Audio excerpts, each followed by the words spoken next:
ದಿನದ ಭವಿಷ್ಯ ಪ್ರತಿಯೊಬ್ಬರ ಜೀವನದಲ್ಲೂ ಕೂಡ ತುಂಬಾನೇ ಮುಖ್ಯವಾಗಿರುತ್ತೆ. ಇವತ್ತಿನ ರಾಶಿಗಳ ಫಲಾಫಲ ಯಾವ ರೀತಿಯಾಗಿದೆ ಅನ್ನೋದನ್ನ ತಿಳಿಸ್ಕೊಡಿ ಗುರುಗಳು. ಮೇಷದಿಂದ ಕನ್ಯಾದವರೆಗೂ ಮೊದಲ 6 ರಾಶಿಗಳ ಫಲ. ಮೇಷರಾಶಿಯವರಿಗೆ ಇವತ್ತಿನ ದಿವಸ ವಿದ್ಯಾರ್ಥಿಗಳಿಗೆ ಬಹಳ ಉಪಯುಕ್ತವಾಗಿರ್ತಕ್ಕಂತಹ ಮತ್ತು ಅತ್ಯಂತ ಶುಭವನ್ನು ಉಂಟು ಮಾಡತಕ್ಕಂತಹ ದಿವಸ. ಮತ್ತು ಹೊರದೇಶಕ್ಕೆ ಯಾರಾದರೂ ಮೇಷರಾಶಿಯವರು ಹೋಗಬೇಕು ಅಂತಿದ್ದರೆ, ಅದರಲ್ಲೂ ವಿಶಿಷ್ಟವಾಗಿ ಮಿಡ್ಲ್ ಈಸ್ಟ್ ಅಂತಂದರೆ ದುಬೈ, ಅಬುದಾಬಿ, ಶಾರ್ಜಾ, ಮಸ್ಕಟ್ಟು ಇಂತಹ ದೇಶಗಳಿಗೆ ಹೋಗಬೇಕು ಅಂತ ಇದ್ದರೆ ನಿಮ್ಮ ಆ ಎಲ್ಲ ಕೆಲಸಗಳ ಇವತ್ತಿನ ಫಲಕಾರಿ ಆಗುತ್ತೆ. ಮತ್ತು ಯಾರು ಕೆಮಿಸ್ಟ್ರಿ ಲೆಕ್ಚರರ್ಸ್ ಇದ್ದಾರೆ, ಅಂದರೆ ರಸಾಯನಶಾಸ್ತ್ರದ ಅಧ್ಯಾಪಕರು, ಪ್ರಾಧ್ಯಾಪಕರು, ಅದರಲ್ಲಿ ಯಾರಾದರೂ PhD ಮಾಡಬೇಕು ಅಂತ ಇದ್ದರೆ ಆ ಒಂದು ಕೆಲಸ ಇವತ್ತಿನ ದಿವಸ ಸಾಕಾರ ಇವತ್ತಿನಿಂದ ಪ್ರಾರಂಭ ಆಗುತ್ತೆ. ಅದೆಲ್ಲವೂ ಒಳಿತಾಗೋದಕ್ಕೆ. ಆದರೂ ಕೂಡ ಸ್ಥಾನದ ಬದಲಾವಣೆ ಅಂದರೆ ಬಡ್ತಿ ಬಂದು ಪ್ರಮೋಷನ್ ಬಂದು ಸ್ಥಾನದ ಬದಲಾವಣೆ ಆಗುವ ಸೂಚನೆಗಳು ಮೇಷದವರಿಗೆ ಇದೆ. ಆದರೆ ದಾಂಪತ್ಯ, ವಿವಾಹ ಮತ್ತು ಮಕ್ಕಳ ಮುಖೇನ ಅವರಿಗೆ ಇವತ್ತಿನ ದಿವಸ ಹೆಚ್ಚು ಕಸಿವಿಸಿ ಮತ್ತು ಮನಸ್ಸಿಗೆ ನೆಮ್ಮದಿ ಕೆಡುವ ಎಲ್ಲ ಸಾಧ್ಯತೆಗಳು ಕೂಡ ಉಂಟು.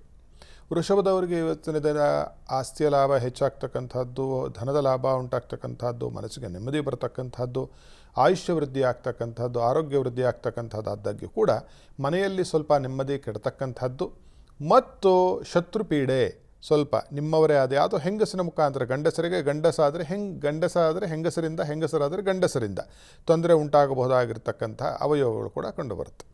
ಮಿಥುನದವರಿಗೆ ಒಳ್ಳೆಯ ದಿವಸ ಇವತ್ತಿನ ದಿವಸ. ವ್ಯಾಪಾರ, ವ್ಯವಹಾರ, ಉದ್ಯೋಗ ಎಲ್ಲದರಲ್ಲೂ ಶುಭ ಉಂಟಾಗ್ತಕ್ಕಂಥದ್ದು. ಅದರಲ್ಲೂ ಯಾರು ಈ ಲೋಹಗಳಿಗೆ ಸಂಬಂಧಪಟ್ಟಂತಹ ಕೆಲಸ ಕಾರ್ಯಗಳು ಮಾಡ್ತಾರೆ, ಮೆಟಲರ್ಜಿಸ್ಟ್ ಅಂತ ಕರಿತೀವಲ್ಲ, ಲೋಹ ತಜ್ಞರು ಅಂಥವರಿಗೆ ಬಹಳ ಉತ್ತಮವಾಗಿರ್ತಕ್ಕಂತಹ ದಿವಸವು ಮತ್ತು ಮನಸ್ಸಿಗೆ ನೆಮ್ಮದಿಯನ್ನು ಕೊಡ್ತಕ್ಕಂತಹ ದಿವಸವೂ ಕೂಡ ಆಗಿದೆ. ಆದರೆ ಇವತ್ತಿನ ದಿವಸ ಮನೆಯ ವಾತಾವರಣ, ಅಣ್ಣ ತಮ್ಮಂದಿರು, ಅಕ್ಕ ತಂಗಿಯರು ಇವರೊಂದಿಗೆ ಸ್ವಲ್ಪ ಕಲಹ, ಸ್ವಲ್ಪ ಮನಸ್ಸಿಗೆ ಅಹಿತಕರವಾಗಿರ್ತಕ್ಕಂತಹ ಘಟನೆಗಳು ನಡೆಯುವ ಒಂದೆಲ್ಲ ಸೂಚನೆಗಳು ಕೂಡ ಉಂಟು.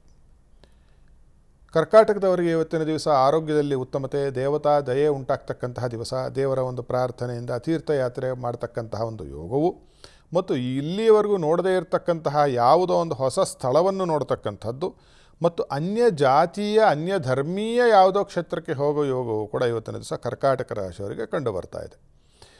ಹಣಕಾಸಿನ ವಿಚಾರವಾಗಿ ಮತ್ತು ವಾಹನದ ವಿಚಾರವಾಗಿ ಸ್ವಲ್ಪ ಜೋಪಾನವನ್ನು ವಹಿಸಬೇಕು ಕರ್ಕಾಟಕದವರು. ವಾಹನ, ಮನೆ ಈ ಥರದ ವಿಚಾರದಲ್ಲಿ ಯಾವುದೋ ಒಂದು ಎಡವಿ ತಪ್ಪು ನಿರ್ಣಯವನ್ನು ತೆಗೆದುಕೊಂಡು ಹೆಚ್ಚಿನ ಹಣದ ಒಂದು ತೊಂದರೆ ಆಗುವ ಸೂಚನೆಗಳು ನಮಗೆ ಇಲ್ಲಿ ಕಂಡುಬರ್ತಾ ಇದೆ. ಸಿಂಹರಾಶಿಯವರಿಗೆ ಇವತ್ತಿನ ದಿವಸ ಬಹಳ ಒಳಿತು. ಮನಸ್ಸಿನಲ್ಲಿ ಅಂದುಕೊಂಡಿರ್ತಕ್ಕಂತಹ ಕೆಲಸಗಳಾಗ್ತಕ್ಕಂಥದ್ದು. ಯಾರಾದರೂ ಶೇರ್ಸು ಮತ್ತು ಸ್ಟಾಕ್ಸು ಅಂತ ಮಾಡಿದರೆ ಅಥವಾ ದುಡ್ಡು ಅದರಲ್ಲಿ ಹೂಡಿಕೆ ಮಾಡಿದರೆ ಅವರಿಗೆ ಹೆಚ್ಚು ಲಾಭ ಉಂಟಾಗ್ತಕ್ಕಂಥದ್ದು ಕಂಡು ಬಂದಾಗ್ಯೂ ಕೂಡ ಇವತ್ತಿನ ದಿವಸ ಅವರಿಗೆ ಆರೋಗ್ಯದಲ್ಲಿ ಸ್ವಲ್ಪ ಏರುಪೇರುಗಳು ಉಂಟಾಗ್ತಕ್ಕಂತಹದ್ದು, ಭುಜಕ್ಕೆ ಸಂಬಂಧಪಟ್ಟಿರ್ತಕ್ಕಂಥ, ಶೋಲ್ಡರ್ಸ್ಗೆ ಸಂಬಂಧಪಟ್ಟಿರ್ತಕ್ಕಂತಹ ತೊಂದರೆಗಳು, ಕಾಲಿಗೆ ಸಂಬಂಧಪಟ್ಟಿರ್ತಕ್ಕಂತಹ ತೊಂದರೆಗಳು ಮತ್ತು ನೋವುಗಳು ಅವರಿಗೆ ಉಂಟಾಗುವ ಸೂಚನೆಗಳು ಕಂಡುಬರುತ್ತೆ. ಕನ್ಯಾರಾಶಿಯವರಿಗೆ ಇವತ್ತಿನ ದಿವಸ ವಿದ್ಯಾರ್ಥಿಗಳಿಗೆ ಶುಭಕರವಾಗಿರತಕ್ಕಂತಹ ದಿವಸ. ವ್ಯಾಪಾರಿಗಳಿಗೆ ಬಹಳ ಒಳ್ಳೆಯ ದಿವಸ. ಮದುವೆ ಪ್ರಯತ್ನ ಮಾಡ್ತಾ ಇರತಕ್ಕಂಥವ್ರಿಗೆ ಮದುವೆಯ ಒಂದು ಸಾಧ್ಯತೆಗಳು ಇವತ್ತಿನಿಂದ ಪ್ರಾರಂಭ ಆಗ್ತಕ್ಕಂಥದ್ದು ಕೂಡ ನಮಗೆ ಕಂಡುಬರ್ತಾ ಇದೆ. ಮನಸ್ಸಿಗೆ ಸಂತೋಷ ಎಲ್ಲವೂ ಆದಾಗ್ಯೂ ಕೂಡ ಬರಬೇಕಾದ ಹಣ ಬರುವುದಿಲ್ಲ. ಎಲ್ಲೋ ಯಾರಿಂದಲೋ ಹಣ ಬರಬೇಕು ಅಥವಾ ಹೂಡಿದ ಹಣ ಇವತ್ತು ನೀವು ಅಂದ್ಕೊಳ್ತಾ ಇರ್ತೀರಿ ಇವತ್ತು ಬರುತ್ತೆ ಅಂತ ಹೇಳಿ ಎದುರು ನೋಡ್ತಕ್ಕಂಥದ್ದು ಎಕ್ಸ್ಪೆಕ್ಟೇಷನ್ಸ್ ಇರುತ್ತಲ್ಲ, you can't meet those expectations today. ಆ ಹಣವು ಅಲ್ಲೇ ನಿಂತು ಅದು ಒದ್ದಾಡುವ, ತೊಂದರೆಯಾಗುವ, ಅಲ್ಲೇ ನಿಂತು ಹೋಗ್ತಕ್ಕಂತಹ, ಸ್ಥಗಿತಗೊಳ್ಳತಕ್ಕಂತಹ ಅವಯೋಗಗಳು ಕಂಡು ಬರ್ತಾ ಇದೆ. ಆದ್ದರಿಂದ ಹಣಕಾಸಿನ ವಿಚಾರದಲ್ಲಿ ಹೆಚ್ಚಿನ ಜಾಗ್ರತೆಯನ್ನು ವಹಿಸಬೇಕಾಗಿರ್ತಕ್ಕಂಥದ್ದು ಕನ್ಯಾರಾಶಿಯವರಿಗೆ ಬಹಳ ಶಸ್ತ. ಓಕೆ ಗುರುಗಳೇ, ಮತ್ತಷ್ಟು ಮಾತನಾಡೋಣ. ಅದಕ್ಕೂ ಮುಂಚೆ ಒಬ್ರು ಕಾಲರ್ ಐಡಿ ಇದ್ದಾರೆ, ಮಾತನಾಡಿಸ್ಬಿಡೋಣ. ಬೆಂಗಳೂರಿಂದ ಲಾವಣ್ಯ ಅಂತ ಹೇಳಿ ಕರೆ ಮಾಡಿದ್ದಾರೆ. ನಮಸ್ತೆ ಲಾವಣ್ಯ ಅವರೇ. ನಮಸ್ತೆ ಮ್ಯಾಮ್. ಹೇಳಿ, ಯಾರ ಬಗ್ಗೆ ಕೇಳಬೇಕಿತ್ತು? ನನ್ನ ಬಗ್ಗೆನೇ ಕೇಳಬೇಕಿತ್ತು. ಗುರೂಜಿ ಇದ್ದಾರೆ, ಏನ್ ಸಮಸ್ಯೆ ಇದೆ, ಏನ್ ಪ್ರಶ್ನೆ ಇದೆ, ತಿಳಿಸಿ ಲಾವಣ್ಯ ಅವರೇ. ನಮಸ್ತೆ ಗುರೂಜಿ. ಒಳ್ಳೆದಾಗಲಿ, ಹೇಳಿಮ್ಮ. ನನ್ನ ಹೆಸರು ಲಾವಣ್ಯ ಅಂತ. ನಾನು BCom ಫೈನಲ್ ಇಯರ್ ಮಾಡ್ತಿದ್ದೀನಿ. ನನಗೆ ಉದ್ಯೋಗ ಸಿಗುತ್ತಾ ಅನ್ನೋದೇ ನನ್ನ ಪ್ರಶ್ನೆ. ಹಿಂದೆ ಒಂದ್ಸತಿ ಕರೆ ಮಾಡಿದ್ರಾ? ಇಲ್ಲ, ಇದೇ ಫಸ್ಟ್ ಟೈಮ್ ಮಾಡ್ತಿರೋದು. ಇದೇ ಮೊದಲು. ಉದ್ಯೋಗದ ಒಂದು ಸಾಧ್ಯತೆಗಳು ಇವಾಗ ಎಲ್ಲಿ ಉದ್ಯೋಗ ಮಾಡಬೇಕು ಅಂತ ಅನ್ಕೊಂಡಿದ್ದೀರಿ? ಯಾವ ಉದ್ಯೋಗ ಪ್ರಯತ್ನ ಪಡ್ತಾ ಇದ್ದೀರಿ ನೀವು? ಅಕೌಂಟೆಂಟ್ ಆಗಿ. ಎಲ್ಲಾದರೂ ಒಂದು ಕಡೆ ಅಂತ ಅಂದ್ಕೊಂಡಿದ್ದೀರಾ? ಇಲ್ಲ. ಅದು ನಿರ್ಣಯವನ್ನು ಮಾಡಿಕೊಂಡು ಸ್ವಲ್ಪ ಪ್ರಯತ್ನವನ್ನು ಮಾಡಿ. ಇಲ್ಲೇನಾಗುತ್ತೆ ಅಂತಂದರೆ ಉದಯ ನಮಗೇನಾಗುತ್ತೆ ಅಂತಂದರೆ ಇಲ್ಲಿ ಚರೋದಯ ಅಂತ ಹೇಳ್ತೇವೆ. ಅದರಿಂದ ಏನಾಗುತ್ತೆ ಅಂದರೆ ನಿರ್ಣಯವನ್ನು ತೆಗೆದುಕೊಳ್ಳಲಿಕ್ಕೆ ಆಗಿಲ್ಲ ಅಂತಕ್ಕಂಥದ್ದು, ಅಥವಾ ಈಗಾಗಲೇ ನಿರ್ಣಯ ಮಾಡಿದರೆ ಅಲ್ಲಿ ಸಿಗದೆ ಬೇರೆಯ ಕಡೆ ಕೆಲಸ ಸಿಗುವ ಸಾಧ್ಯತೆಗಳು ಹೆಚ್ಚಿದೆ ಅಂತಕ್ಕಂಥದ್ದು ಹೇಳುತ್ತೆ. ಆದ್ದರಿಂದ ಒಂದು ಕಡೆ ನಿರ್ಣಯ ಮಾಡಿಕೊಳ್ಳಿ, ಇಂತಹ ಕಡೆಯಲ್ಲಿ ನಾನು ಕೆಲಸ ಮಾಡಬೇಕು ಅಂದರೆ, ಇವಾಗ ಉದಾಹರಣೆಗೆ ಯಾವುದೋ ಒಂದು ಆರ್ಗನೈಸೇಷನ್ ಆಗಿರಬಹುದು, ಅಲ್ಲಿ ಕೆಲಸ ಮಾಡಬೇಕು ಅಂತನೋ, ಅಥವಾ ಯಾವುದಾದ್ರೂ ಕ್ಷೇತ್ರವನ್ನು ಆಯ್ಕೆ ಮಾಡಿಕೊಳ್ಳಬೇಕು, ಬ್ಯಾಂಕಿಂಗ್ ಆಗಬಹುದು, ಆ ಥರದ್ದು ಯಾವುದಾದರೂ ಒಂದು ಕಡೆ ನೀವು ಅದನ್ನು ಒಂದು ಕ್ಷೇತ್ರವನ್ನು ಆಯ್ಕೆ ಮಾಡಿಕೊಂಡು ಅಲ್ಲಿ ನೀವು ಕೆಲಸಕ್ಕೆ ಪ್ರಯತ್ನ ಪಟ್ಟಿದ್ದೆ ಆದರೆ ನಿಮಗೆ ಅನುಕೂಲಗಳು ಉಂಟಾಗ್ತಕ್ಕಂತಹ ಸೂಚನೆಗಳಿದೆ.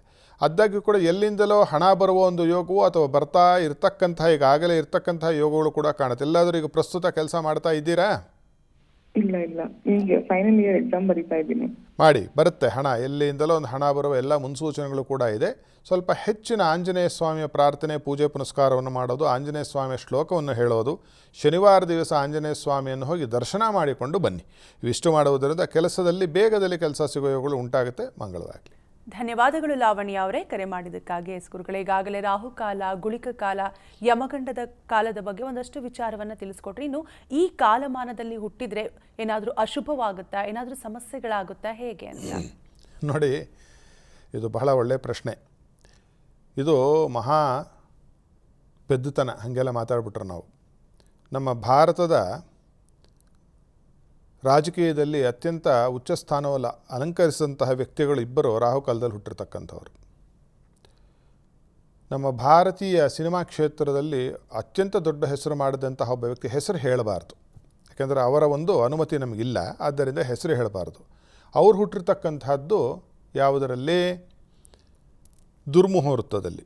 ನಮ್ಮ ಕರ್ನಾಟಕದ ಅತ್ಯಂತ ದೊಡ್ಡ ಪ್ರಭಾವಿ ಸಿನಿಮಾ ನಟ ನಟಿಯರು, ಅದರಲ್ಲಿ ಇಬ್ಬರು ಹುಟ್ಟಿರ್ತಕ್ಕಂಥದ್ದು ಒಬ್ಬರು ರಾಹುಕಾಲ, ಇನ್ನೊಬ್ಬರು ಹುಟ್ಟಿರ್ತಕ್ಕಂಥದ್ದು ಗುಳಿಕ ಕಾಲ. ಬಹಳ ಯಶಸ್ವಿ ನಟ ನಟಮಣಿಯರವರು, ಬಹಳ ದೊಡ್ಡ ಹೆಸರು.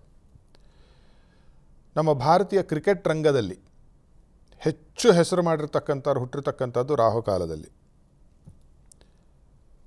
ಮತ್ತು ಸಮಾಜ ಸೇವೆಯಲ್ಲಿ ಮಹಾರಾಷ್ಟ್ರದಲ್ಲೊಬ್ಬರಿದ್ದರು, ಮಹಾತ್ಮ ಅಂತ ಕರಿತಿದ್ರು ಅವ್ರನ್ನ. ಅವರು ಹುಟ್ಟಿರ್ತಕ್ಕಂಥದ್ದು ಯಾವುದರಲ್ಲಿ? ಗುಳಿಕ ಕಾಲದಲ್ಲಿ. ಇವೆಲ್ಲ ನೋಡಿದಾಗ ಏನಾಗುತ್ತೆ, ಆಮೇಲೆ ಅಮೇರಿಕಾ ದೇಶದ ಅಧ್ಯಕ್ಷ ಸ್ಥಾನವನ್ನು ಅಲಂಕರಿಸಿರ್ತಕ್ಕಂಥ, ಹಿಂದೆ ಅಲಂಕರಿಸಿದ್ರು, ಅವ್ರು ಹುಟ್ಟಿರ್ತಕ್ಕಂಥದ್ದು ಅರ್ಧಪ್ರಹರ ಕಾಲದಲ್ಲಿ. ಆಮೇಲೆ ದೊಡ್ಡ ದೊಡ್ಡ ಧರ್ಮಗುರುಗಳು ಹುಟ್ಟಿರ್ತಕ್ಕಂಥದ್ದು ಅಮಾವಾಸ್ಯೆಯ ದಿವಸದಲ್ಲಿ. ಅಂದರೆ ಇದೆಲ್ಲ ಏನು ನಮಗೆ ಇದರಿಂದ ಗೊತ್ತಾಗುತ್ತೆ ಅಂತಂದರೆ, ಈ ರಾಹುಕಾಲ, ಗುಳಿಕ ಕಾಲ, ಅರ್ಧಪ್ರಹರ ಕಾಲ, ದುರ್ನಿಮಿತ್ತ, ದುರ್ಮುಹೂರ್ತ ಇದೆಯಲ್ಲ, ಇದು ಮುಹೂರ್ತಕ್ಕೆ ಅನ್ವಯಿಸುವುದು. ದಿನನಿತ್ಯದ ಕೆಲಸಗಳಿಗೆ. ಈಗ ರಾಹುಕಾಲ ಊಟ ಮಾಡಬಾರ್ದಂಗೆ, ಆದರೆ ಈಗ ಬೆಳಗ್ಗೆ 7 9 ತಿಂಡಿ ತಿನ್ನಬಾರ್ದಮ್ಮ, ರಾಹುನೇ ಒಳಗೊಟ್ಟೋಗ್ತಾನಲ್ಲ ಅಲ್ವಾ? ಈಗ ಅಂಗಡಿ ಬಾಗಿಲು ತೆಗೆದ್ರೆ ರಾಹು ನಿಮ್ಮ ಜೊತೆ ಒಳಗೆ ಬಂದರೆ, ನೀವು ಬಾಯಿ ತೆಗೆದ್ರೆ ಒಳಗೆ ರಾಹು ಹೊರಟೋಗ್ತಾನೆ, ಉಸಿರಾಡಿದ್ರೆ ಹೊಟ್ಟೆ ಹೋಗ್ತಾನಲ್ಲ, ಒಳಗಡೆಗೆ ಪ್ರಾಣನೇ ಹೋಗ್ಬಿಡ್ಬೇಕಲ್ಲ. ಈಗ ಈ ಥರದ್ದೆಲ್ಲನೂ ನಾವು ಯೋಚನೆ ಮಾಡಲಿಕ್ಕೆ ಸಿಗುತ್ತೆ. ಆದ್ದರಿಂದ ಇದು ಮುಹೂರ್ತಕ್ಕೆ ಸಂಬಂಧಪಟ್ಟಿರ್ತಕ್ಕಂಥದ್ದು. ಆದ್ದರಿಂದ ಈ ಕಾಲದಲ್ಲಿ ಯಾರಾದರೂ ಹುಟ್ಟಿದ್ರೆ ಲವಲೇಶವೂ ಅದು ತೊಂದರೆ ಇಲ್ಲ. ಯಾಕಂದರೆ ಜನನಕ್ಕೂ ಈ ಕಾಲಗಳಿಗೂ ಎಲ್ಲೂ ಸಂಬಂಧವನ್ನು ಯಾವ ಜ್ಯೋತಿಷ್ಯ ಶಾಸ್ತ್ರದಲ್ಲೂ ಹೇಳಿಲ್ಲ. ಇದನ್ನು ಬರೆದಿಟ್ಕೊಳ್ಳಿ. ಯಾವ ಜ್ಯೋತಿಷ್ಯ ಗ್ರಂಥದಲ್ಲೂ ಜ್ಯೋತಿಷ್ಯರು ಹೇಳ್ತಿರಬಹುದು, ನನಗೆ ಗೊತ್ತಿಲ್ಲ, ಅದು ಊಹಾಪೋಹ. ಎಲ್ಲ ಕಪೋಲಕಲ್ಪಿತವಾಗಿ ನಾನಾ ವಿಧವಾಗಿರ್ತಕ್ಕಂತಹ ವಿಚಾರಗಳನ್ನು ಮಾತಾಡೋದಾಗಿದೆ. ವಾಕ್ ಸ್ವಾತಂತ್ರ್ಯ ಇದೆಯಲ್ಲ ನಮ್ಮ ಭಾರತ ದೇಶದಲ್ಲಿ, ನೀವು ಏನು ಬೇಕಾದರೂ ಮಾತಾಡ್ಬೋದು. ವಾಕ್ ಸ್ವಾತಂತ್ರ್ಯ ಇರೋದರಿಂದ ಸಂವಿಧಾನಾತ್ಮಕವಾಗಿ ನನಗೆ ವಾಕ್ ಸ್ವಾತಂತ್ರ್ಯ ಇದೆ, ನಾನು ಯಾರಿಗೆ ಬೇಕಾದರೂ ನಾನು ಏನು ಬೇಕಾದರೂ ಬೈಬೋದು ನಾನು. ಇವೆಲ್ಲ ಇರೋದರಿಂದ ಆ ವಾಕ್ ಸ್ವಾತಂತ್ರ್ಯವನ್ನು ತಪ್ಪು ಬಳಕೆ ಮಾಡ್ಕೋತಾ ಇದ್ದೀವಿ. ಸಂವಿಧಾನ ಪರಮಾದ್ಭುತ, ಆದರೆ ಆ ಸಂವಿಧಾನವನ್ನು ಬಳಸ್ಕೊಳ್ತಾ ಇರ್ತಕ್ಕಂಥದ್ದು ತಪ್ಪು. ಅದೇ ರೀತಿಯಾಗಿ ಜ್ಯೋತಿಷ್ಯ ಅಂತಕ್ಕಂಥ ತನ್ನದೇ ಆದ ಒಂದು ಸಂವಿಧಾನ. ಜ್ಯೋತಿಷ್ಯ ಶಾಸ್ತ್ರಕ್ಕೆ ಉದ್ಗ್ರಂಥಗಳಿದೆ, ಅದಕ್ಕೆ ಗಣಿತ, ಹೋರ, ಪ್ರಶ್ನ, ಈ ರೀತಿಯಾಗಿ ಸಾಕಷ್ಟು ಭಾಗಗಳಿದೆ. ಖಗೋಳ ಅಂತ ಭಾಗ ಇದೆ. ಅದನ್ನು ನಮ್ಮ ಮೂಗಿನ ನೇರಕ್ಕೆ ನನಗಿಷ್ಟ ಬಂದ ಹಾಗೆ ಹೇಳಿದ್ರೆ ಏನಾಗುತ್ತೆ, ಅದು ಅಸಂವಿಧಾನಾತ್ಮಕವಾಗಿ ಹೇಗೆ ತಪ್ಪೋ ಜ್ಯೋತಿಷ ತಪ್ಪು ಹೇಳ್ದಂಗೆ ಆಯ್ತು, ಅದು ಜ್ಯೋತಿಷ ಅಂತ ಅನ್ನಿಸಿಕೊಳ್ಳುವುದಿಲ್ಲ. ಆದ್ದರಿಂದ ಆ ಕಾಲದಲ್ಲಿ ಹುಟ್ಟಿದ್ರೆ ಯಾವ ದೋಷವೂ 100ಕ್ಕೆ 100 ಇಲ್ಲ ಅಂತಕ್ಕಂಥದ್ದನ್ನು ಮನಗಂಡ್ರೆ ಸಾಕು. ಗುರುಗಳೇ, ಒಬ್ರು ಕಾಲರ್ ಹೇಳಿದ್ದಾರೆ, ಮಾತನಾಡಿಸ್ಬಿಡೋಣ. ಹಾವೇರಿಯಿಂದ ಚಂದನ ಅಂತ ಹೇಳಿ ಕರೆ ಮಾಡಿದ್ದಾರೆ. ನಮಸ್ತೆ ಚಂದನ ಅವರೇ. ನಮಸ್ತೆ ಮೇಡಮ್. ಹೇಳಿ, ಯಾರ ಬಗ್ಗೆ ಕೇಳಬೇಕಿತ್ತು? ಅಂದ್ರೆ ಮಗನ ಬಗ್ಗೆ ಕೇಳಬೇಕಾಗಿತ್ತು ಮೇಡಮ್, ವಿದ್ಯಾಭ್ಯಾಸದ ಬಗ್ಗೆ. ಎಸ್, ಮಾತಾಡಿ, ಗುರುಗಳಿದ್ದಾರೆ. ಏನು ಸಮಸ್ಯೆ ಇದೆ, ಏನು ಪ್ರಶ್ನೆ ಇದೆ ತಿಳಿಸಿ. ಆಯ್ತು. ಹೇಳಿಮ್ಮ. ನಮಸ್ತೆ ಗುರೂಜಿ, ಕೋಟಿ ಕೋಟಿ ವಂದನೆಗಳು. ಒಳ್ಳೆಯದಾಗಲಿ ತಾಯಿ, ಹೇಳಿ. ಮಗನದು ವಿದ್ಯಾಭ್ಯಾಸದ ಬಗ್ಗೆ ಕೇಳಬೇಕಾಗಿತ್ತು ಗುರುಗಳೇ. ಹೇಳಿ. ಅವನದು ಹುಟ್ಟಿದ ಡೇಟ್ ಬೇಡ, ನೀವು ಪ್ರಶ್ನೆ ಕೇಳಿ. ಹುಡುಗನ ವಯಸ್ಸೇನು, ಹೆಸರೇನು? ಅವನದು 15ನೇ ವರ್ಷ ಗುರುಗಳೇ. ಆರ್ಯನ್ ಜೈನ್ ಅಂತ ಗುರುಗಳೇ. ಸರಿ, ಏನು ಪ್ರಶ್ನೆ ಏನು? ಅವನದು ವಿದ್ಯಾಭ್ಯಾಸದ ಬಗ್ಗೆ ಬರೀ ತೊಂದರೆಗಳ ಐತಾವ, ಮುಂದೆ ಹೋಗಕ ಬಾಳ ತೊಂದರೆಗಳೇ ಬಾಳ ಇರ್ತಾವ ಗುರುಗಳೇ. ಹ್ಞೂ ಅದ್ರಿಂದ ಅವನ ವಿದ್ಯಾಭ್ಯಾಸದ ಬಗ್ಗೆ ಕೇಳ್ಬೇಕಾಗಿತ್ತು. ಈ ಸರಿ ಫಸ್ಟ್ ಇಯರ್ ಸೈನ್ಸ್ ತಗೊಂಡಿದ್ದಾನೆ ಗುರುಗಳೇ. ಅಲ್ಲ, ನೀವು ಬರೀ ಉದ್ದಕ್ಕೆ ಮಾತಾಡ್ತಾ ಇದ್ರೆ ನನಗೂ ಉಪಯೋಗ ಇಲ್ಲ, ನಿಮಗೂ ಉಪಯೋಗ ಇಲ್ಲ. ಕೇಳಬೇಕು ಅನ್ನೋದಲ್ಲ, ಕೇಳಿಬಿಡಿ. ಅದೇನು ಕೇಳಬೇಕು ಅಂತಿದ್ದೀರೋ ಅಷ್ಟೇ ಗುರುಗಳೇ, ವಿದ್ಯಾಭ್ಯಾಸದ ಬಗ್ಗೆ ಮಗನದು.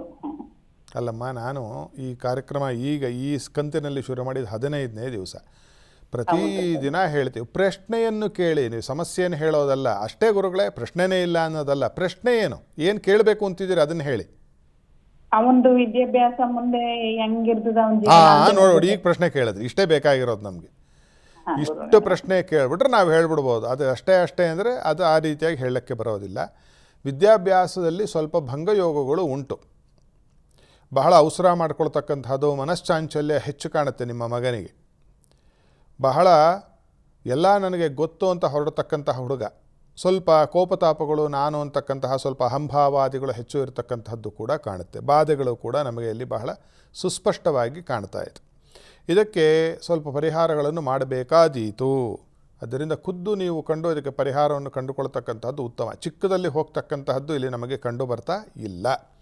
ಸ್ವಲ್ಪ ಅಮ್ಮನವರ ಸ್ತೋತ್ರ, ಯಾವುದಾದರೂ ದೇವಿಯ ಸ್ತೋತ್ರವನ್ನು, ದುರ್ಗಾದೇವಿಯ ಸ್ತೋತ್ರವನ್ನು ಹೇಳ್ತಕ್ಕಂಥದ್ದು ಮಾಡ್ತಕ್ಕಂಥದ್ದು ಮಾಡಿಸಿ, ಶುಕ್ರವಾರ ದಿವಸ ಅಮ್ಮನವರ ದೇವಸ್ಥಾನಕ್ಕೆ ಹೋಗಿ ದೀಪಾರಾಧನೆಯನ್ನು ಮಾಡಿಕೊಂಡು ಬರಲಿ. ಇದು ಸದ್ಯಕ್ಕೆ ಉಪಶಮನ ಅಷ್ಟೇ. ಇದು ಸದ್ಯಕ್ಕೆ ಉಪಶಮನ. ಆದರೆ ದೀರ್ಘಾವಧಿಯ ಏನಾದರೂ ಒಳ್ಳೆಯದು ಶುಭ ಆಗಬೇಕು ಅಂತಂದರೆ ಖುದ್ದು ಕಂಡು ಭೇಟಿ ಮಾಡಿ ಇದಕ್ಕೆ ಪರಿಹಾರವನ್ನು ಮಾಡಿಕೊಳ್ತಕ್ಕಂಥದ್ದು ಉತ್ತಮ. ಮಂಗಳವಾಗಲಿ. ಧನ್ಯವಾದಗಳು ಚಂದನ ಅವರೇ, ಕರೆ ಮಾಡಿದ್ದಕ್ಕಾಗಿ. ವೀಕ್ಷಕರ, ಪ್ರತಿಯೊಬ್ಬರ ಜೀವನದಲ್ಲೂ ಒಂದಲ್ಲ ಒಂದು ರೀತಿ ಸಮಸ್ಯೆ ಇದ್ದೇ ಇರುತ್ತೆ. ಎಷ್ಟೋ ವರ್ಷಗಳಿಂದ ಸಮಸ್ಯೆಗೆ ಪರಿಹಾರ ಸಿಕ್ಕಿರೋದಿಲ್ಲ. ನೀವು ಕೂಡ ಅದೇ ರೀತಿ ಸಮಸ್ಯೆನ ಎದುರಿಸ್ತಾ ಇದ್ರೆ ಗುರೂಜಿಯವರನ್ನ ನೇರವಾಗಿ ಭೇಟಿಯಾಗಿ ನಿಮ್ಮ ಸಮಸ್ಯೆಗೆ ಪರಿಹಾರವನ್ನ ಕಂಡುಕೊಳ್ಬಹುದು. ಗುರೂಜಿಯವರನ್ನ ನೇರವಾಗಿ ಭೇಟಿ ಮಾಡಬೇಕಂದ್ರೆ ನೀವು ಮಾಡಬೇಕಾಗಿರೋದಿಷ್ಟೇ. ನಿಮ್ಮ ಟಿವಿ ಸ್ಕ್ರೀನ್ ಮೇಲೆ ಹೋಗ್ತಿರುವಂತಹ ನಂಬರ್ನ ನೋಟ್ ಮಾಡ್ಕೊಳ್ಳಿ. ಗುರೂಜಿಯವರನ್ನ ನೇರವಾಗಿ ಕಾಂಟ್ಯಾಕ್ಟ್ ಮಾಡಿ ನಿಮ್ಮ ಸಮಸ್ಯೆಯನ್ನ ಪರಿಹರಿಸಿಕೊಳ್ಳಿ. ಎಸ್ ಗುರುಗಳೇ, ಈಗಾಗಲೇ 6 ರಾಶಿಗಳ ಫಲಾಫಲ ಯಾವ ರೀತಿಯಾಗಿದೆ ಅನ್ನೋದನ್ನ ತಿಳಿಸ್ಕೊಟ್ರಿ. ಇನ್ನುಳಿದ 6 ರಾಶಿಗಳ ಫಲಾಫಲ ಯಾವ ರೀತಿಯಾಗಿದೆ, ಎಷ್ಟು ಎಚ್ಚರಿಕೆಯನ್ನು ವಹಿಸಬೇಕಾಗುತ್ತೆ ಅನ್ನೋದನ್ನು ತಿಳಿಸ್ಕೊಡಿ. ತುಲಾಯಿಂದ ಮೀನದವರೆಗೂ ಹೇಳಬೇಕು. ತುಲಾ ರಾಶಿಯವರಿಗೆ ಇವತ್ತಿನ ದಿವಸ ಶತ್ರುಜಯ ಆಗ್ತಕ್ಕಂಥದ್ದು, ಕೋರ್ಟು ಕಚೇರಿಗಳಲ್ಲಿ ವಿಜಯ ಆಗ್ತಕ್ಕಂಥದ್ದು, ಹತ್ತಿರದ ಪ್ರಯಾಣದಿಂದ ಹೆಚ್ಚಿನ ಲಾಭ ಆಗ್ತಕ್ಕಂತಹದ್ದು, ಬಂಧ ಮಿತ್ರರ ಸಮಾಗಮಾದಿಗಳು. ಯಾರಾದರೂ ಆಸ್ತಿಯನ್ನು ಮಾರಾಟ ಮಾಡಬೇಕು ಅಂತಿದ್ದರೆ ಅದು ಬಹಳ ಸುಲಭದಲ್ಲಿ ಇವತ್ತಿನ ದಿವಸ ಕೈಗೂಡಬಹುದಾಗಿರ್ತಕ್ಕಂತಹ ಸದವಕಾಶಗಳು ಕೂಡ ಕಂಡುಬರುತ್ತೆ. ಆದಾಗ್ಯೂ ಕೂಡ ಇವತ್ತಿನ ದಿವಸ ಇವರಿಗೆ ಲಾಭಾಂಶದಲ್ಲಿ ಸ್ವಲ್ಪ ಕೊರತೆ, ಅಂದರೆ ಮಾರಾಟ ಮಾಡಿದ್ದು ಅಂದುಕೊಂಡಿರುವ ಮಟ್ಟಕ್ಕೆ ಮಾರಾಟ ಮಾಡಲಿಕ್ಕೆ ಆಗುವುದಿಲ್ಲ ಅಂತಕ್ಕಂಥದ್ದು, ಮತ್ತು ಅನಾರೋಗ್ಯ ಸಮಸ್ಯೆ ಇವರನ್ನು ಕಾಡುತ್ತೆ. ಅದರಲ್ಲೂ ವಿಶಿಷ್ಟವಾಗಿ ಕಣ್ಣಿಗೆ ಸಂಬಂಧಪಟ್ಟಂತಹ ತೊಂದರೆಗಾಗಲೇ ಯಾರಾಗಾರದಿದ್ದರೆ ತುಲಾದವರು ಬಹಳ ಎಚ್ಚರಿಕೆಯನ್ನು ಅವರು ವಹಿಸಬೇಕಾದೀತು ಇವತ್ತಿನ ದಿವಸ. ವೃಶ್ಚಿಕದವರು, ಅವರಿಗೆ ಇವತ್ತಿನ ದಿವಸ ಹೆಚ್ಚಿನ ಧನಲಾಭ, ಉದ್ಯೋಗ ಲಾಭ, ಸಂತತಿಯ ಲಾಭ ಆಗ್ತಕ್ಕಂಥದ್ದು, ಮನಸ್ಸಿಗೆ ಮುದವನ್ನು ಮತ್ತು ಸಂತೋಷವನ್ನು ಕೊಡ್ತಕ್ಕಂತಹ ದಿನಗಳು. ದಾಂಪತ್ಯದಲ್ಲಿ ಸೌಖ್ಯವೂ ಎಲ್ಲವೂ ಉಂಟಾಗುತ್ತೆ. ಆದರೆ ಉದ್ಯೋಗದಲ್ಲಿ ಇವತ್ತು ಸ್ವಲ್ಪ ಹಿಂಸೆ ಉಂಟು. ಅದರಲ್ಲೂ ರಾಜಾಧಿಕಾರೇಶು ಅಂತ ಹೇಳೋದು, ಅಂದರೆ ರಾಜ ಅಧಿಕಾರ ಅಂತಂದರೆ ಯಾರಾದರೂ ಗೆಜೆಟೆಡ್ ಆಫೀಸರ್ಸ್ ಅಂತ ಇದ್ದಾರೆ ಅಥವಾ ಒಳ್ಳೆಯ ಸರ್ಕಾರಿ ಹುದ್ದೆಯಲ್ಲಿದ್ದೀರಿ ಅಂಥವ್ರಿಗೆ ಇವತ್ತಿನ ಸ್ಥಾನಚಲನೆಯ ಮತ್ತು ಸಸ್ಪೆನ್ಷನ್ನಿನ ಭೀತಿ ಇದೆ. ಆದ್ದರಿಂದ ವೃಶ್ಚಿಕ ರಾಶಿಯವರು ಇವತ್ತಿನ ದಿವಸ ಅತ್ಯಂತ ಜಾಗರೂಕತೆಯಿಂದ ವ್ಯವಹರಿಸಬೇಕಾಗಿ ಬರುತ್ತೆ. ಧನಸ್ಸಿನವರಿಗೆ ಇವತ್ತಿನ ದಿವಸ ವಿಶೇಷವಾಗಿ ವಿದ್ಯಾರ್ಥಿಗಳಿಗೆ ಬಹಳ ಶುಭವನ್ನು ಮತ್ತು ಉತ್ತಮತೆಯನ್ನು ಉಂಟು ಮಾಡತಕ್ಕಂಥದ್ದು. ಅದರಲ್ಲೂ ಯಾವ ವಿದ್ಯಾರ್ಥಿಗಳು ಈ ಅಗ್ರಿಕಲ್ಚರ್ ಸೈನ್ಸಸ್ ಓದ್ತಾ ಇದ್ದಾರೆ, ವ್ಯಾವಸಾಯಿಕ ಒಂದು ವಿಜ್ಞಾನವನ್ನು ಓದ್ತಾ ಇದ್ದೀರಿ, ಅವರಿಗೆ ಬಹಳ ಶುಭ ಮತ್ತು ಲಾಭ ಉಂಟಾಗ್ತಕ್ಕಂಥದ್ದು. ಗೃಹ ಸಾಲವನ್ನು ಪಡೆಯಬೇಕು ಅಂತ ಯಾರಾದರೂ ಪ್ರಯತ್ನ ಮಾಡ್ತಾ ಇದ್ದಾರೆ ಧನುಸ್ಸು ರಾಶಿಯವರು, ಅವರಿಗೆ ಇವತ್ತಿನ ದಿವಸ ಅತ್ಯಂತ ಉತ್ತಮ ಮತ್ತು ಹೆಚ್ಚಿನ ಲಾಭಾಂಶಗಳು ಕಂಡು ಬರ್ತಾ ಇರತಕ್ಕಂಥದ್ದು ಕಾಣುತ್ತೆ. ಹಾಗೆ ಇವತ್ತಿನ ದಿವಸ ಧನುಸ್ಸು ರಾಶಿಯವರ ತಂದೆಗೆ ಸ್ವಲ್ಪ ಅನಾರೋಗ್ಯವು ಮತ್ತು ಮನಸ್ಸಿಗೆ ಅದರಿಂದ ಕಸಿಬಿಸಿಯು ಮತ್ತು ಆಸ್ಪತ್ರೆಗೆ ಓಡಾಟ ಉಂಟಾಗ್ತಕ್ಕಂಥದ್ದು ಕಂಡು ಬರ್ತಾ ಇದೆ. ಜೋಪಾನವಾಗಿ ನೋಡಿಕೊಳ್ಳಿ. ಮಕರದವರಿಗೆ ಇವತ್ತಿನ ದಿವಸ ದೂರ ಪ್ರಯಾಣ ಉಂಟಾಗ್ತಕ್ಕಂಥದ್ದು, ಪ್ರಯಾಣದಿಂದ ಉದ್ಯೋಗಾದಿ ವ್ಯಾಪಾರಾದಿಗಳಲ್ಲಿ ಹೆಚ್ಚಿನ ಲಾಭ ಉಂಟಾದರೆ ದಾಂಪತ್ಯದಲ್ಲಿ ಉದ್ಯೋಗದಲ್ಲಿ ಸ್ವಲ್ಪ ಹಿಂಸೆ, ಪ್ರಯಾಣ ಇಲ್ಲದೇ ಇರತಕ್ಕಂಥವರಿಗೆ ಇವತ್ತಿನ ದಿವಸ ದಾಂಪತ್ಯ ಮತ್ತು ಉದ್ಯೋಗದಲ್ಲಿ ಸಮಸ್ಯೆ. ಪ್ರಯಾಣ ಮಾಡ್ತಕ್ಕಂತಹ ಉದ್ಯೋಗ ಅಥವಾ ಉದ್ಯೋಗ ನಿಮಿತ್ತ ಪ್ರಯಾಣ ಮಾಡಿದ್ರೆ ಶುಭ ಉಂಟಾಗ್ತಕ್ಕಂಥದ್ದು ಮಕರದವರಿಗೆ ಕಂಡುಬರುತ್ತೆ. ಕುಂಭದವರಿಗೆ ಬಹಳ ಉತ್ತಮವಾಗಿರ್ತಕ್ಕಂತಹ ದಿವಸ ಇವತ್ತು. ಕುಂಭದವರಿಗೆ ಸೌಖ್ಯ, ಧನಧಾನ್ಯಾದಿಪ್ರದ ಇತ್ಯಾದಿಗಳು ಇವುಗಳು ಕಂಡು ಬರ್ತಾ ಇರೋದ್ರಿಂದ ಬಹಳ ಶುಭ ಮತ್ತು ಏಳಿಗೆ ಮತ್ತು ಮನಸ್ಸಿಗೆ ನೆಮ್ಮದಿ ಮತ್ತು ಸಂತಸ ಉಂಟಾದರೆ ಇವತ್ತಿನ ದಿವಸ ಅನಾರೋಗ್ಯವಾದ ಇವರನ್ನು ಕೂಡ ಕಾಣುತ್ತೆ. ಇವರಿಗೆ ಸ್ವಲ್ಪ ಹೊಟ್ಟೆಗೆ ಸಂಬಂಧಪಟ್ಟಂತಹ ತೊಂದರೆಗಳು ಮತ್ತು ಯುರಿನರಿ ಟ್ರ್ಯಾಕ್ಟ್ ಇನ್ಫೆಕ್ಷನ್, ಮೂತ್ರದ ಸೋಂಕು ಉಂಟಾಗುವ ಒಂದು ಸಾಧ್ಯತೆಗಳಿದೆ. ಅದಕ್ಕೇನು ಮಾಡಬೇಕು? ಚೆನ್ನಾಗಿ ನೀರನ್ನು ಕುಡಿತಕ್ಕಂಥದ್ದು ಪರಿಹಾರ. ದೇವತಾ ಒಂದು ದಯೆಯ ಸಂಪಾದನೆಗಾಗಿ ಸ್ತೋತ್ರವನ್ನು ಹೇಳ್ತಕ್ಕಂತಹ ಒಂದು ಪರಿಹಾರ ಮಾಡಿದರೆ ಸಾಕಾದೀತು.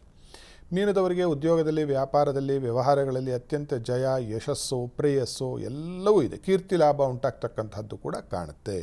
ಇವತ್ತಿನ ದಿವಸ ಉದ್ಯೋಗದಲ್ಲಿ ಮುಂದೆ ವರೆದುಕೊಂಡು ಹೋಗ್ತಕ್ಕಂತಹ ಎಲ್ಲ ಸದ್ಯೋಗಗಳು ಇದ್ದಾಗ್ಯೂ ಕೂಡ ಆಸ್ತಿಯ ವಿಚಾರದಲ್ಲಿ ಮತ್ತು ಮನೆ ವಾರ್ತೆ ವಿಚಾರದಲ್ಲಿ, ಮನೆಯ ವಿಚಾರ, ಹೆಂಡತಿ ಮಕ್ಕಳು ಇವರೆಲ್ಲ ಇರ್ತಾರಲ್ಲ, ಆ ವಿಚಾರದಲ್ಲಿ ಮನಸ್ಸಿಗೆ ಅಸಂತೃಪ್ತಿಯು ಮತ್ತು ಮನಸ್ಸಿಗೆ ಖೇದವು ಉಂಟಾಗ್ತಕ್ಕಂತಹ ಅವಯವಗಳು ಕಂಡುಬರುತ್ತೆ. ಎಸ್ ಗುರುಗಳೇ, ಇನ್ನು ಈ ರಾಹುಕಾಲ ಗುಳಿಕ ಕಾಲದಲ್ಲಿ ಯಾವೆಲ್ಲ ಶುಭ ಕಾರ್ಯಗಳನ್ನು ಮಾಡ್ಬೋದು, ಯಾವೆಲ್ಲ ಕಾರ್ಯಗಳನ್ನು ಮಾಡಬಾರ್ದು ಅಂತ ತಿಳಿಸ್ಕೊಡಿ ಗುರುಗಳೇ. ನೋಡಮ್ಮ, ರಾಹುಕಾಲ ಇದರಲ್ಲಿ ಮದುವೆ ಮಾಡ್ಬೋದು, ಮುಂಜಿ ಮಾಡ್ಬೋದು, ಉಪನಯನ ಮಾಡ್ಬೋದು, ಗೃಹ ಪ್ರವೇಶ ಮಾಡ್ಬೋದು, ಇವೇನು ಬೇಕಾದರೂ ಮಾಡ್ಬೋದು. ಇದು ಜನರಲ್ಲಿ ಬಹಳ ತಪ್ಪು ಪರಿಕಲ್ಪನೆ. ಎಲ್ಲೋ ಜ್ಯೋತಿಷ್ಯ ಶಾಸ್ತ್ರದಲ್ಲಿ ಸುಮಾರು ಯೋಗಗಳು ಹೇಳುತ್ತೆ, ಮುಹೂರ್ತ ಭಾಗದಲ್ಲಿ ಅಲ್ಲಿ ಎಲ್ಲೂ ಕೂಡ ರಾಹುಕಾಲದಲ್ಲಿ ಕೆಲಸ ಮಾಡಬೇಡ ಅಂತ ಹೇಳಿಲ್ಲ. ರಾಹುಕಾಲದ ದೋಷ ಎಲ್ಲಿ ಹೇಳಿದೆ ಅಂತಂದರೆ, ರಾಜ ಪ್ರಯಾಣ ಮಾಡಬೇಕಾದ್ರೂ ರಾಹುಕಾಲ ನೋಡ್ಕೊಂಡು ಹೋಗ್ಬೇಕಂತೆ. ರಾಜ ಅಂದರೆ ಯಾರೋ? ಈ ನಂಬಿರ್ತಕ್ಕಂಥ ಮಂತ್ರಿ ಮಹೋದಯರು. ಅವರು ಏನು ದಿನನಿತ್ಯ ಅವರು ವಿಧಾನಸೌಧಕ್ಕೆ ಹೋಗೋ, ಕಚೇರಿಗೆ ಹೋಗೋ ಅದು ನೋಡ್ತಾ ಕೂತ್ಕೊಳ್ಳೋ ಅವಶ್ಯಕತೆ ಇಲ್ಲ. ನಾನು ಹೇಳಿದ್ನಲ್ಲ, ಅಂಗಡಿ ಬಾಗಿಲು ತೆಗೆ ರಾಹುಕಾಲ ನೋಡ್ತಾ ಇದ್ದಾರೆ ಯಾರೊಬ್ಬರು ಪುಣ್ಯಾತ್ಮರು ಅಂತ. ಆ ಥರ ಅಲ್ಲ. ಅದು ಸೆಷನ್ಸ್ಗೆ ಹೋಗಬೇಕು, ಯಾವುದೋ ಮುಖ್ಯವಾಗಿರ್ತಕ್ಕಂಥ ವಿಚಾರವನ್ನು ಮಂಡನೆ ಮಾಡಬೇಕು, ಅನುಸಂಧಾನಕ್ಕೆ ಹೋಗಬೇಕು, ಸಂಧಾನಕ್ಕೆ ಹೋಗಬೇಕು, ಯುದ್ಧಕ್ಕೆ ಹೋಗಬೇಕು ಅಂತ ಹೇಳಿದಾಗ ರಾಹುಕಾಲಾದಿಗಳಲ್ಲಿ ಹೋದರೆ ಅಪಜಯಾದಿಗಳು ಉಂಟಾಗುತ್ತೆ ಅಂತ ಹಿಂದೆ ಉಕ್ತಿ ಇತ್ತು. ಇವಾಗ ಯಾರು ಯುದ್ಧಕ್ಕೆ ಹೋಗ್ತಿದ್ದಾರೆ? ಮಂತ್ರಿ ಮಹೋದಯರು? ಏನೂ ಇಲ್ಲ. ಬಾಯಲ್ಲಿ ಯುದ್ಧ ನಡೀತಾ ಇದೆ, ಬಾಯಿ ಯುದ್ಧ. ಅದಕ್ಕೆ ಹೋಗಬೇಕಾದ್ರೂ ಕೂಡ ಬಹುಶಃ ಪರಿಗಣಿಸಬಹುದು, ಬಿಟ್ಟರೆ ಮಿಕ್ಕಂತೆ ಯಾವ ಅವಶ್ಯಕತೆಯೂ ಕೂಡ ಇಲ್ಲ. ರಾಹುಕಾಲದಲ್ಲಿ ಶುಭ ಕಾರ್ಯ ಮಾಡಬಾರ್ದು ಅಂತ ಎಲ್ಲಿಯೂ ಹೇಳಿಲ್ಲ. ಯಾವ ಶಾಸ್ತ್ರದಲ್ಲೂ, ಜ್ಯೋತಿಷ್ಯ ಶಾಸ್ತ್ರದಲ್ಲಿ ಹೇಳಿದೆ, ನನಗೆ ಗೊತ್ತಿಲ್ಲ, ಮಿಕ್ಕಿದೆಲ್ಲಾದರೂ ಹೇಳಿದರೆ ಇರ್ಬೋದೇನೋ. ಆದರೆ ಇದನ್ನು ಉತ್ತಮವಾಗಿರ್ತಕ್ಕಂತಹ ಮುಹೂರ್ತವನ್ನು ಆಯ್ಕೆ ಮಾಡಿದರೆ ರಾಹುಕಾಲಗಳು ನಾನೇ ಇಟ್ಕೊಟ್ಟಿದ್ದೇನೆ. ನೂರಾರು ಜನ ಮದುವೆ ಆಗಿದೆ, ಗೃಹ ಪ್ರವೇಶ ಮಾಡಿದ್ದಾರೆ, ಅವರಿಗೆ ಉಪನಯನಗಳಾಗಿದೆ, ಸುಮಾರು ಜನ ಸಂತೋಷದಿಂದ ಹೆಂಡತಿ ಮಕ್ಕಳು, ದುಡ್ಡು ಕಾಸು, ಉದ್ಯೋಗ, ವ್ಯವಹಾರ, ಆರೋಗ್ಯದಿಂದ, ಸಂಪದಿಂದ 16 ವರ್ಷಗಳಿಂದ ನೋಡ್ತಾನೆ ಇದ್ದೀನಿ, 35 ವರ್ಷದಿಂದ ನೋಡ್ತಿದ್ದೀನಮ್ಮ, ಬಹಳನೇ ಚೆನ್ನಾಗಿದ್ದಾರೆ. ಆದ್ದರಿಂದ ಎಲ್ಲ ಊಹಾಪೋಹಗಳು ಮತ್ತು ತಪ್ಪು ಪರಿಕಲ್ಪನೆ ಮಾಡಬಹುದು. ಬಹಳ ಮುಖ್ಯವಾದ ವಿಚಾರ, ಹೆಣ್ಣು ಗಂಡು ನೋಡೋಕೆ ಹೊರಡ್ತಾರೆ, ಆವಾಗ ಹೊರಡಬೇಡಿ ಅಷ್ಟೆ. ಅದನ್ನು ಕಳ್ಕೊಂಡು ಹೋಗಿ. ದಿನನಿತ್ಯ ಕೆಲಸಕ್ಕೆ ಹೋಗೋಕ್ಕೆ ರಾಹುಕಾಲ ನೋಡೋದು, ಇವಾಗ ನಾನು ಇಲ್ಲಿಗೆ ಬರಬೇಕು, ಸೋಮವಾರ ಬರೋಂಗೇ ಇಲ್ಲ ಸ್ಟುಡಿಯೋಗಾಗಿ ನಾನು ಅಲ್ವಾ, 9ವರೆಗೂ ಮುಗೀಲಿ ಅಂತಂದ್ರೆ ಮನಗೋಗಿ ಅಂತಾರೆ ಅಲ್ಲಿ ಯಾರೋ ವಿಸ್ತಾರ ಚಾನಲ್ಲು, ನಿಮ್ದು ಆಯಿತು ನಿಮ್ಮದು ಕಾಲ, ಮನೆಗೆ ಹೋಗಿ ಸ್ವಾಮಿ ನೀವು ಈಗ ಯಾಕೆ ಬಂದಿರಿ ಅಂತ. ಆ ರೀತಿಯಾಗಿ ದೈನಂದಿನ ಕೆಲಸಗಳಿಗೂ ರಾಹು ಗುಳಿಕ ಅರ್ಧಪ್ರಹರ ಯಮಗಂಟಕ್ಕೂ ನಾವು ಹುಟ್ಟುವ ಸಮಯಕ್ಕೂ ಯಾವುದಕ್ಕೂ ಅದಕ್ಕೂ ಸಂಬಂಧ ಇಲ್ಲ ಅಂತಕ್ಕಂಥದ್ದನ್ನು ಘಂಟಾಘೋಷವಾಗಿ ಹೇಳಬಹುದು. ಎಸ್ ಗುರುಗಳೇ, ಒಬ್ರು ಕಾಲರ್ ಹೇಳಿದ್ದಾರೆ, ಮಾತನಾಡಿಸ್ಬಿಡೋಣ. ಮಂಡ್ಯದಿಂದ ಪ್ರದೀಪ್ ಅಂತ ಹೇಳಿ ಕರೆ ಮಾಡಿದ್ದಾರೆ. ನಮಸ್ತೆ ಪ್ರದೀಪ್ ಅವರೇ. ನಮಸ್ತೆ ಮೇಡಮ್. ಹೇಳಿ, ಯಾರ ಬಗ್ಗೆ ಕೇಳಬೇಕಿತ್ತು, ಏನು ಸಮಸ್ಯೆ ಇದೆ, ಏನು ಪ್ರಶ್ನೆ ಇದೆ? ಗುರೂಜಿ ಇದ್ದಾರೆ, ಮಾತನಾಡಿ ಪ್ರದೀಪ್ ಅವರೇ. ಗುರುಜಿ ನಮಸ್ಕಾರ. ಗುರುಜಿ ಒಳ್ಳೆಯದಾಗಲಿ, ಹೇಳಪ್ಪ. ನಮ್ಮ ತಂದೆದು ಒಂದು ಸ್ವಲ್ಪ ಹುಷಾರಿಲ್ಲ ಗುರುಜಿ, ಹಂಗಾಗಿ ತುಂಬಾ ಸೀರಿಯಸ್ ಆಗ್ಬಿಟ್ಟಿದ್ರು. ಹಂಗಾಗಿ ಈಗ 3 ದಿನದಿಂದ ಹುಷಾರಿಲ್ಲ ಗುರುಜಿ, ಒಂದು ಸ್ವಲ್ಪ ಅವ್ರ ಬಗ್ಗೆ ಕೇಳಬೇಕಿತ್ತು ಗುರುಜಿ.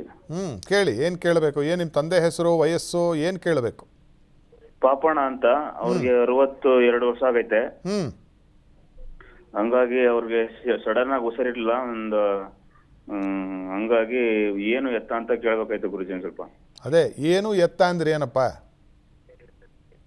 ಅದೇ ಸಡನ್ ಆಗಿ ಹುಷಾರಿಲ್ದೆ ಹೋಯ್ತಲ್ಲ, ಹಂಗಾಗಿ ಈಗ ಕರ್ಕ ಬಂದಾದ್ಮೇಲೆ ಡಿಸೈಡ್ ಮಾಡ್ಕೊ ಬಂದಾದ್ಮೇಲೆ ದೇವರೆಲ್ಲ ಕೇಳ್ದು, ಹಂಗಾಗಿ ಯಾರು ಮಾಟ ಮಾಡ್ಸಿದ್ದಾರೆ, ಹಂಗಾಗಿ ಸಡನ್ ಹುಷಾರಿಲ್ಲ ನಿಮ್ಗೆ ತಂದೆಗೆ ಅಂತಂದ್ರು. ಅದಕ್ಕೆ ಗುರುಜಿ ಅಲ್ಲ, ಏನು ತಿಳ್ಕೊಬೇಕಾಗಿದೆ ಅದನ್ನು ಹೇಳಿ. ಏನೋ ಅದೇ ಮಾಡ್ಸಿದ್ದಾರೆ ಅಂತ ಗುರುಜಿ ಹೇಳಿದ್ರು. ಹಂಗಾಗಿ ಅಲ್ಲಪ್ಪ, ಯಾರೋ ಹೇಳಿದ್ರು, ದೇವ್ರು ಹೇಳ್ತು, ದಿಂಡ್ರು ಹೇಳ್ತು, ಸರಿ, ಪ್ರಶ್ನೆ ಏನಯ್ಯ ನಿಂದು? ನಮ್ ತಂದೆದು ಏನು ಗುರುಜಿ ಅಂತ ಸ್ವಲ್ಪ ಕೇಳ್ಬೇಕು ಗುರುಜಿ. ಹಂಗೆ ಅದು ಏನು ಗುರುಜಿ ಅಂದ್ರೆ ಏನಪ್ಪ? ನಿಮ್ಮ ತಂದೆದು ಏನು ಅಂದ್ರೆ ಏನದು? ಮಂಗಳವಾಗಲಿ, ಶುಭ ಆಗಲಿ ನಿಮಗೆ, ಮಂಗಳ, ದೇವ್ರು ಒಳ್ಳೇದು ಮಾಡ್ಲಪ್ಪ. ಧನ್ಯವಾದಗಳು ಪ್ರದೀಪ್ ಅವರೇ ಕರೆ ಮಾಡಿದ್ದಕ್ಕಾಗಿ. ಎಸ್ ಗುರುಗಳೇ, ಇವತ್ತಿನ ಕಾರ್ಯಕ್ರಮದಲ್ಲಿ ರಾಹುಕಾಲ, ಗುಳಿಕ ಕಾಲ, ಯಮಗಂಡದ ಕಾಲದ ಬಗ್ಗೆ ಬಹಳಷ್ಟು ವಿಚಾರವನ್ನು ತಿಳಿಸ್ಕೊಟ್ರಿ. ಈ ಕಾಲಮಾನಗಳು ಅಶುಭ ಅಲ್ಲ, ಶುಭ ಅನ್ನುವಂತಹ ಮುಖ್ಯವಾದ ವಿಚಾರವನ್ನು ಕೂಡ ತಿಳಿಸ್ಕೊಟ್ರಿ. ಜೊತೆಗೆ ರಾಶಿಗಳ ಫಲಾಫಲದ ಬಗ್ಗೆ ಕೂಡ ತಿಳಿಸ್ಕೊಟ್ರಿ. ಧನ್ಯವಾದಗಳು ಗುರುಗಳೇ. ಈ ಕಾಲಮಾನಗಳು ಶುಭ ಅಂತ ಹೇಳಲಿಲ್ಲ, ಕೆಲವಕ್ಕೆ ಸಂಬಂಧ ಇಲ್ಲ ಅಂತ ಹೇಳಿದೆ ಅಷ್ಟೇ. ಅದರಲ್ಲಿ ಕೆಲವು ಶುಭ ಕಾರ್ಯನ ನೀವು ಘಂಟಾಘೋಷವಾಗಿ ಮಾಡಿಕೊಂಡು ಹೋಗಬಹುದು ಅಂತ ಪ್ರತಿಪಾದನೆ ಮಾಡಿತ್ತು. ಸರ್ವೇ ಜನಾ ಸುಖಿನೋ ಭವಂತು, ಸಮಸ್ತ ಸನ್ಮಂಗಳಾನಿ ಭವಂತು. ನೋಡಿದ್ರಲ್ಲ ವೀಕ್ಷಕರೇನು, ನೀವು ಕೂಡ ಯಾವುದೇ ರೀತಿಯ ಸಮಸ್ಯೆಯನ್ನ ಎದುರಿಸ್ತಾ ಇದ್ರೆ ಆ ಸಮಸ್ಯೆಗೆ ಇನ್ನೂ ಕೂಡ ಪರಿಹಾರ ಸಿಕ್ಕಿಲ್ಲ ಅಂದ್ರೆ ಗುರೂಜಿಯವರನ್ನ ನೇರವಾಗಿ ಭೇಟಿಯಾಗಿ ನಿಮ್ಮ ಸಮಸ್ಯೆಗೆ ಪರಿಹಾರವನ್ನು ಕೂಡ ಕಂಡುಕೊಳ್ಬಹುದು. ಗುರೂಜಿಯವರನ್ನ ನೇರವಾಗಿ ಭೇಟಿ ಮಾಡಬೇಕಂದ್ರೆ ನೀವು ಮಾಡಬೇಕಾಗಿರೋದಿಷ್ಟೇ, ಕಾರ್ಯಕ್ರಮದ ಕೊನೆಯಲ್ಲಿ ಗುರೂಜಿಯವರ ಕಾಂಟ್ಯಾಕ್ಟ್ ನಂಬರ್ ಬರುತ್ತೆ, ಆ ನಂಬರನ್ನು ನೋಟ್ ಮಾಡ್ಕೊಳ್ಳಿ, ಗುರೂಜಿಯವರಿಗೆ ಕರೆ ಮಾಡಿ ನಿಮ್ಮ ಎಲ್ಲಾ ಸಮಸ್ಯೆಗಳನ್ನು ಕೂಡ ಪರಿಹರಿಸಿಕೊಳ್ಳಿ. ಇದಾಗಿತಿ ಹೊತ್ತಿನ ವಿಶೇಷ ನೇರ ಪ್ರಸಾರ ಕಾರ್ಯಕ್ರಮ. ಅನುಕ್ಷಣದ ಸುದ್ದಿಗಾಗಿ ನೋಡ್ತಾ ಇರಿ ವಿಸ್ತಾರ ನ್ಯೂಸ್, ಇದು ನಿಖರ ಜನಪರ. ಭೇಟಿಗಾಗಿ ಸಂಪರ್ಕಿಸಿ ಹಂಸಶ್ರೀ ಸಾವಿತ್ರ ಶರ್ಮಾ ಗುರುಜಿ. Phone number 9619967305. ಮತ್ತೊಂದು ನಂಬರ್ 9241272433. Email ID shrivedicrimedes@gmail.com.